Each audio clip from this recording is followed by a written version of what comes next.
आज हम बात करेंगे स्वसहायता समूह कि कौन कौन से अपने बही खाते स्टेशनरी वगैरह रखना चाहिए और हेड्स के जो दिए हुए हेड्स है उसके आधार पर प्रोजेक्ट रिपोर्ट भी बना सकते हैं। इसकी चर्चा हम करेंगे।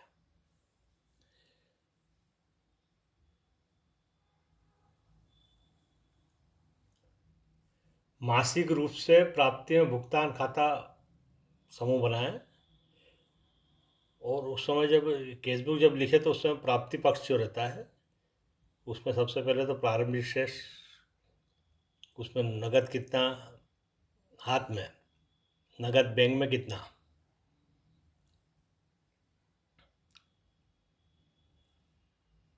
सदस्यों की मासिक बचत,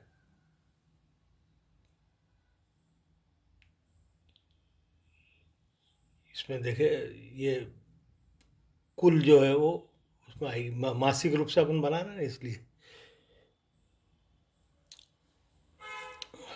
सदस्यों से ऋण की किस्त कितनी जमा हुई है, सदस्यों से जो ऋण ब्याज प्राप्त हुआ है वो कितना हुआ है, वो नए सदस्य से प्रवेश शुल्क जो लिया है, वो पुराने सदस्य जो सदस्यता छोड़कर गए हैं, जितने उन्होंने मासिक किस्त जमा किया था टोटल, उसकी योग राशि ले हुए। और यदि कोई सदस्य छोड़कर नहीं भी जाए और कोई नया सदस्य बने तो पुराने सदस्य द्वारा अभी तक मासिक किस्त जितनी दी गई है उतना ही इसका टोटल लगाकर, इसका योग लगाकर उस सदस्य जो नया सदस्य बनना चाहता है समूह का उससे ले। वन टाइप ऑफ शेयर ही समझे इसको। जैसे मैंने बताया कि अपने ये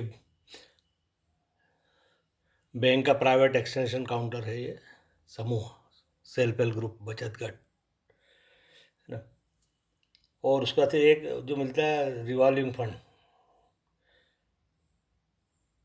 बैंक देते हैं 6 महीने बाद, वो समूह की आर्थिक गतिविधियां देख कर देते हैं इस प्रकार से। और समूह को इकाई का लाभ भी क्या मिलता है वो भी इसका प्राप्तियों में देना चाहिए। कोई सेल्स में जो मतलब बिक्री होती है उससे जो लाभ होता है वो। और भुगतान पक्ष में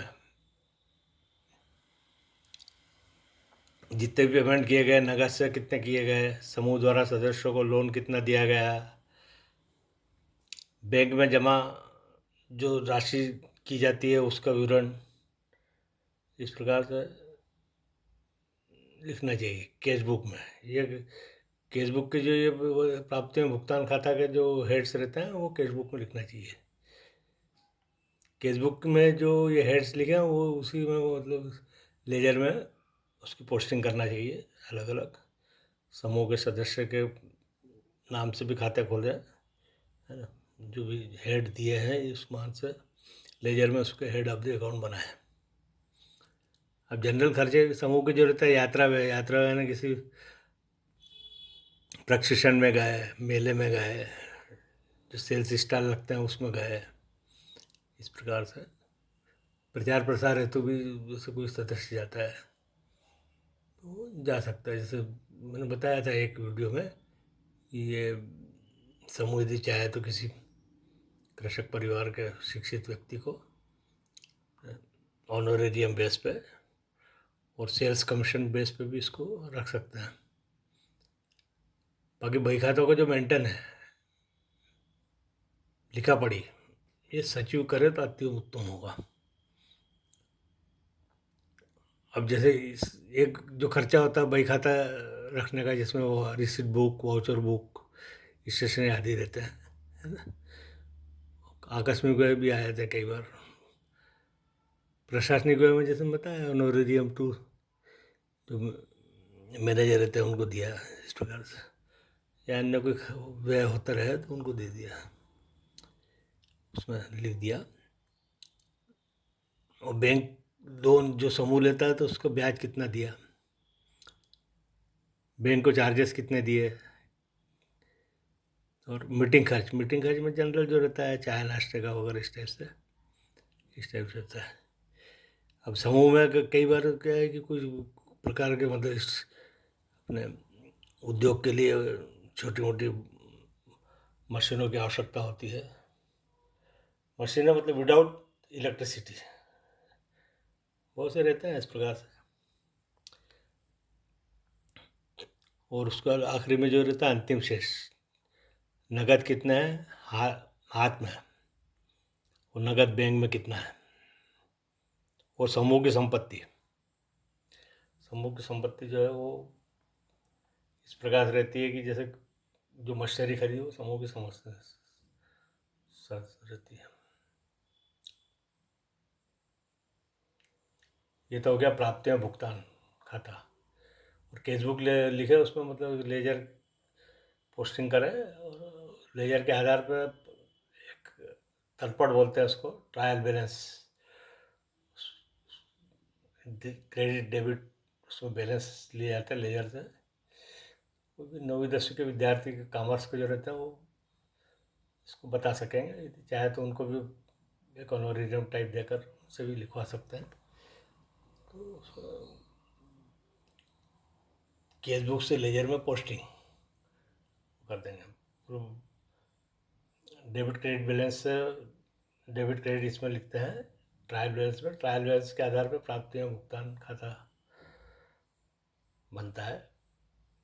मैंने बताया ना कि 9वीं 10वीं के विद्यार्थी कॉमर्स के जो रहते हैं वो इसको कर सकते हैं आराम से।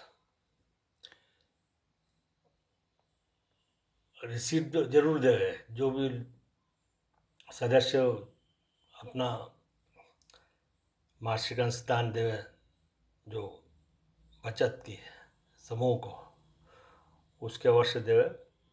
और वाउचर में खर्चा अवश्य लिखे, भले ही कितना भी छोटा मोटा खर्चा हो उसको नियमित रूप से, ताकि वो केसबुक में लिखने में दिक्कत नहीं हो। रिसीप्ट बुक और अपना वाउचर बुक से एवं बैंक पासबुक से उनको लिखने में अच्छा रहेगा। ये 4 चीज़ें उनके पास होना चाहिए। उसी प्रकार से जैसे ट्रायल बैलेंस से प्राप्ति व्यय मतलब हर माह बनाए और उसका हर मीटिंग में प्रस्तुत करें इसको, आए हुए पत्रक को, कि भाई इतना खर्चा हुआ, इतनी प्राप्त हुई, ये पोजीशन है आज के टाइम में समूह की, इस टाइप से। और जो individual finance to the bank जो होता है समूह के परिवार के सदस्यों को, वो अलग है। वो अपना उसमें भी ये इस प्रकार से ये लिख सकते हैं वो, उसमें क्या है, उसकी जगह समूह के सदस्य की बचत की जगह वो बैंक से प्राप्त ऋण लिख सकते हैं उसमें। और खर्चे जो होता है जनरली जो मैन्युफैक्चरिंग में वगैरह या ट्रांसपोर्टिंग में, उसके लिए या इसके लिए एक अलग से आपको वीडियो बनाकर आपके प्रस्तुत किया जाएगा कि इंडिविजुअल जो इकाई स्थापित कर रहे हैं सदस्य, तो उनको कौन कौन से हेड ऑफ द अकाउंट रखना चाहिए, है ना, किस प्रकार से उसको व्यापार खाता, लाभ हानि खाता और ट्रायल बैलेंस के आधार पर बैलेंस शीट वगैरह बनाने का आपको संक्षिप्त में इंडिकेटिव जनरल नॉलेज के रूप में ये आपकी ओर अवगत कराया जाएगा। और आपने इतना वीडियो देखा, इतना समय दिया, अतः बहुत बहुत धन्यवाद।